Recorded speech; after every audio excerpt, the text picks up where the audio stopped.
As a longtime follower of Taylor Swift's career, I am consistently amazed by her ability to deliver brilliant and unexpected surprises. However, her latest move feels uniquely impactful, as she has masterfully orchestrated the return of a true legend in the most unforeseen way. The revelation occurred with the release of the tracklist for her upcoming album, The Life of a Showgirl, where a detail buried within the credits caused my jaw to literally drop in astonishment. Adding to the shock is the legendary status of the artist involved, George Michael, the very same who gifted the world some of the most iconic music of the 80s and 90s, is credited as a songwriter on one of her tracks. However, this is far from a trivial piece of celebrity news. The implications of this collaboration for the album's sound and for Taylor Swift's own artistic evolution are, quite simply, mind-blowing and warrant a closer look. The specific track, tellingly titled Father Figure, should immediately ring bells for music historians. This is a direct callback to George Michael's own 1987 hit of the same name, a sultry and emotionally charged masterpiece that famously revealed a deeper, more complex side of him as an artist. By choosing this iconic title for their adding to the shock is the legendary status of the artist involved, George Michael, the very same who gifted the world some of the most iconic music of the 80s and 90s, is credited as a songwriter on one of her tracks. Swift isn't just sampling his sound, she is deliberately invoking the artistic weight and transformative nature of the original. However, the significance of this collaboration extends far beyond a simple sample or a nostalgic credit, and this is precisely why the situation is so compelling. Taylor Swift has meticulously built her career on hyperspecific storytelling, where every lyric serves a purpose and every reference is laden with meaning. Therefore, her deliberate choice to honor George Michael in this way, especially on this particular album, sends a massive signal about her artistic mindset during the Eras Tour era. However, this is far from a trivial piece of celebrity news. The implications of this collaboration for the album's sound and for Taylor Swift's own artistic evolution are, quite simply, mind-blowing and warrant a closer look. The specific track, tellingly titled Father Figure, should immediately ring bells for music historians. This is a direct callback to George Michael's own 1987 hit of the same name, a sultry and emotionally charged masterpiece that famously revealed a deeper, more complex side of him as an artist. Swift isn't just sampling his sound, she is deliberately invoking the artistic weight and transformative nature of the original. However, the significance of this collaboration extends far beyond a simple sample or a nostalgic credit, and this is precisely why the situation is so compelling. Taylor Swift has meticulously built her career on hyperspecific storytelling, where every lyric serves a purpose and every reference is laden with meaning. Therefore, her deliberate choice to honor George Michael in this way, especially on this particular album, sends a massive signal about her artistic mindset during the Eras Tour era. It suggests she was exploring themes of legacy, artistic reinvention, and the complex dynamics of fame, themes that George Michael himself navigated throughout his own legendary career. To truly grasp the weight of this moment, it's crucial to understand that this is not a typical celebrity collaboration. George Michael passed away on Christmas Day in 2016, a tragedy that left a permanent void in the music world, and his legacy has since been regarded as a largely untouchable canon, respected too deeply for most artists to interfere with. Therefore, when Taylor Swift chooses not just to sample, but to interpolate one of his songs, a technical term meaning she is meticulously recreating its musical and lyrical elements, she is making a profound statement. This is a deliberate, hands-on act of reverence, signaling that her connection to the material is artistic and deeply personal, not merely a superficial nod. The fan reaction has been one of utter pandemonium, and for a very specific reason, this is an exceptionally rare move for Taylor Swift. Throughout her entire discography, she has only granted a writing credit to another artist a handful of times. The last notable instance was when she interpolated Right Said Fred's I'm Too Sexy for her song Look What You Made Me Do, which itself became one of the most discussed moments of her career. Yet, this collaboration with George Michael feels fundamentally different, more intentionally curated, more deeply respectful, and far more emotionally charged, elevating it from a clever production choice to what feels like a heartfelt, artistic tribute. To truly decipher the magnitude of this artistic decision, the context surrounding the album is absolutely crucial. What most people are missing is the deeper meaning Taylor Swift has herself assigned to this showgirl persona. She has been remarkably open about what the life of a showgirl truly represents for her, and I can assure you, it's not the glitzy, superficial spectacle one might assume. This conceptual framework is the key that unlocks the entire narrative of the album, and it's precisely within this context that her homage to George Michael becomes not just a musical choice, but a thematic cornerstone. She revealed on her boyfriend Travis Kelce's podcast, a fascinating detail in its own right, that this album was conceived during the Eras tour, but with a critical distinction: it is not about the tour itself. Let that sink in for a moment. While she was performing night after night to sold-out stadiums and shattering records, the music she was writing focuses on what happens when the final curtain falls. As she articulated, her days often ended alone in a bathtub, not in a bedazzled costume, a raw and profoundly honest admission from an artist who lives her life under an unrelenting global microscope. This stark contrast between the dazzling public spectacle and the quiet, solitary reality is the very heart of this new project. The album's visual language reinforces this theme, with its cover deliberately portraying her offstage. This was a conscious choice to strip away the glamour and reveal the unvarnished reality behind the performance. When you synthesize all of this, the expressed vulnerability, the hinted-at exhaustion, the desire to pull back the curtain on her private life, the decision to interpolate George Michael's father figure, becomes a stroke of narrative genius. The original song was an intimate, sultry exploration of a complex relationship dynamic.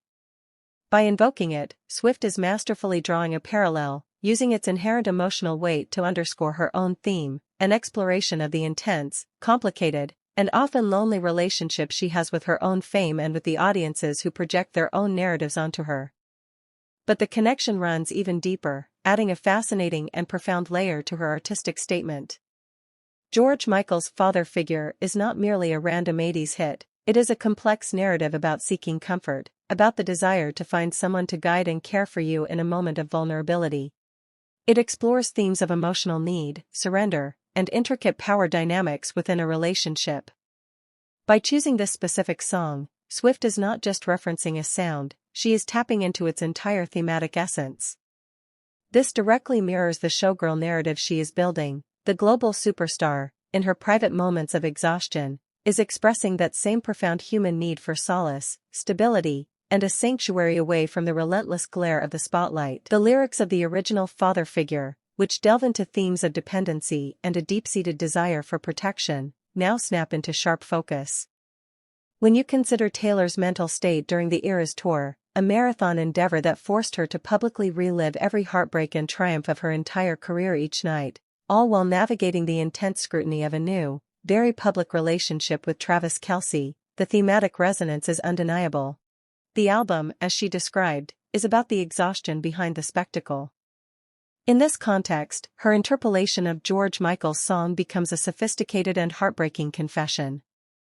It suggests that amidst the record-breaking success, she was grappling with a profound need for her own sanctuary, a private figure who could offer stability and shelter from the storm of her own making. This all converges on a singular, poignant truth: she stands at the absolute pinnacle of her career, having achieved every conceivable milestone in music. It was a superhuman feat that undoubtedly crystallized the very themes of the album, the stark contrast between the invincible icon on stage and the utterly drained individual left in its wake. She was, in essence, embodying the ultimate showgirl, pouring every ounce of her energy and artistry out for her audience. And the profound statement she is making with this album is that this unparalleled giving comes at a tremendous cost. It asserts that behind the dazzling, seemingly invincible performance, there is a human being who bears the weight of it all, a person who requires care, support, and, in the most poignant interpretation of the song title, someone to be a stabilizing father figure when the spectacle becomes overwhelming.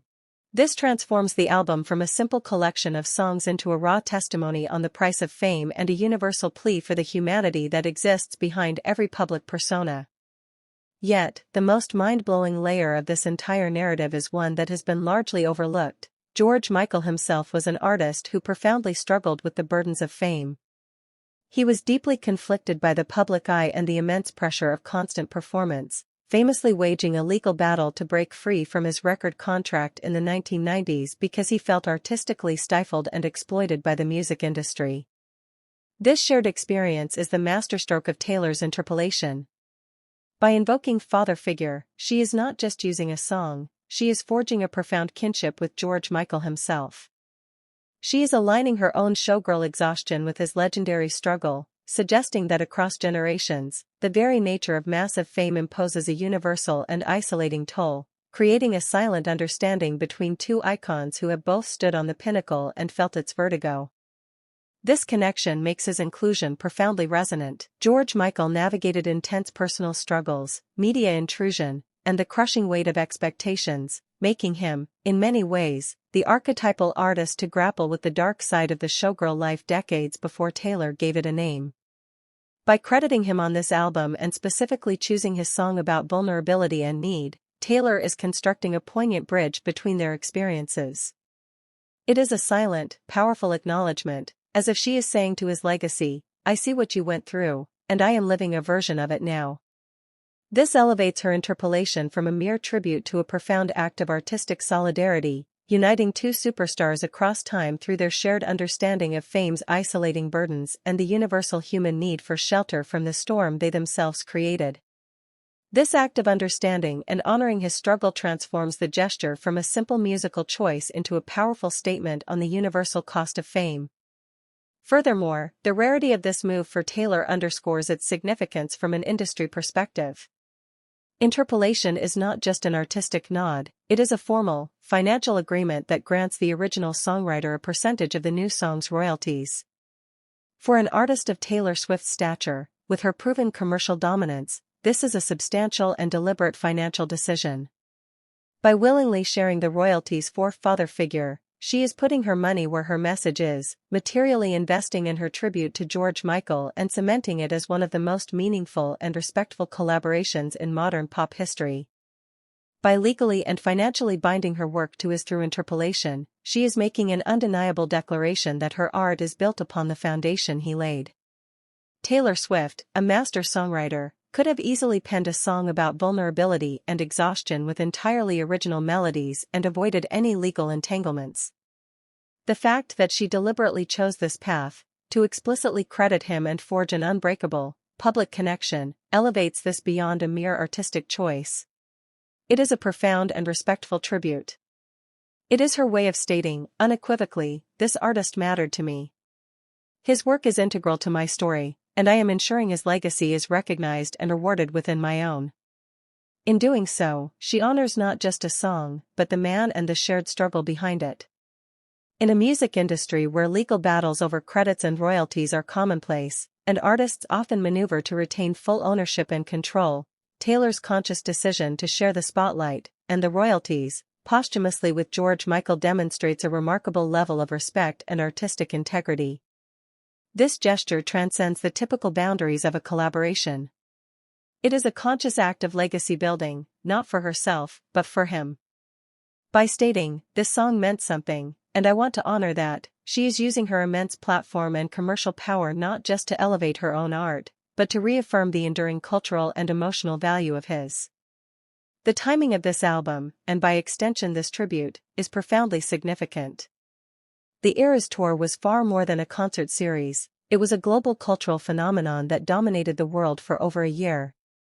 Taylor performed in massive stadiums, shattered box office records, generated tangible economic impacts in every city she visited, and solidified her status as a larger-than-life figure.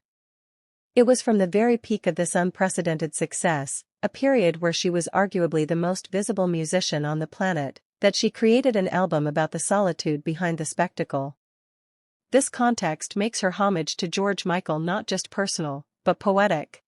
At the absolute zenith of her own showgirl life, she looked back at another icon who had been crushed by a similar machine and chose to honor his struggle, creating a powerful narrative about the universal human cost buried beneath historic, global adoration. According to her own testimony, her internal experience stood in stark contrast to the global spectacle audiences witnessed. She has explicitly described the album's purpose as one of both glamorizing the tour's brilliance and exposing the raw reality of ending each day drained and alone in a bathtub.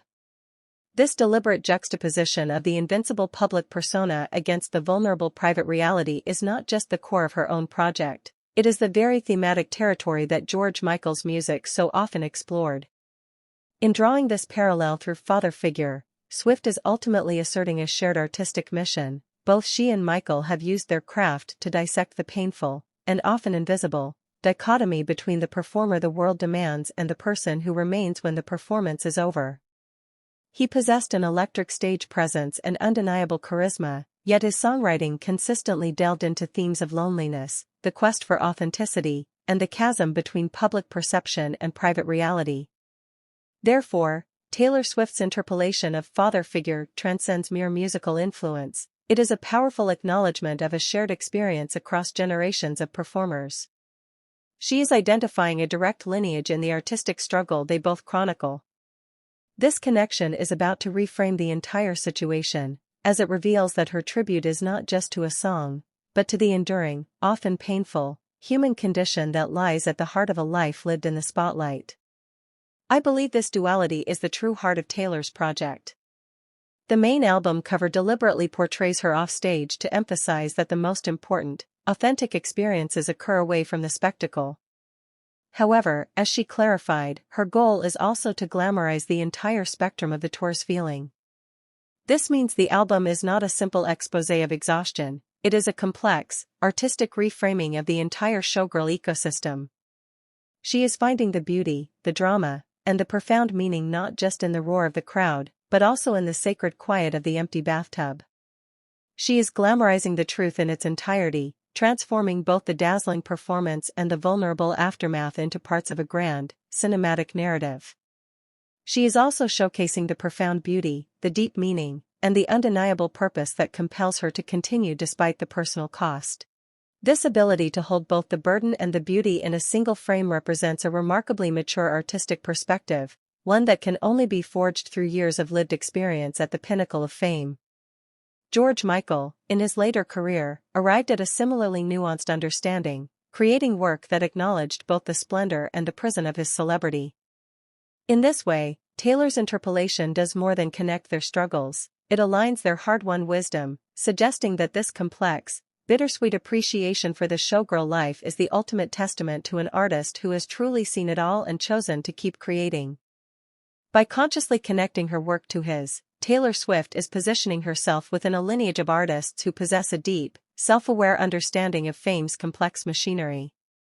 This brings us to the most compelling piece of speculation that has everyone talking. If Father Figure is a central track on an album explicitly about the showgirl life and its offstage reality, then the song's title is likely not just a reference, but the album's conceptual key.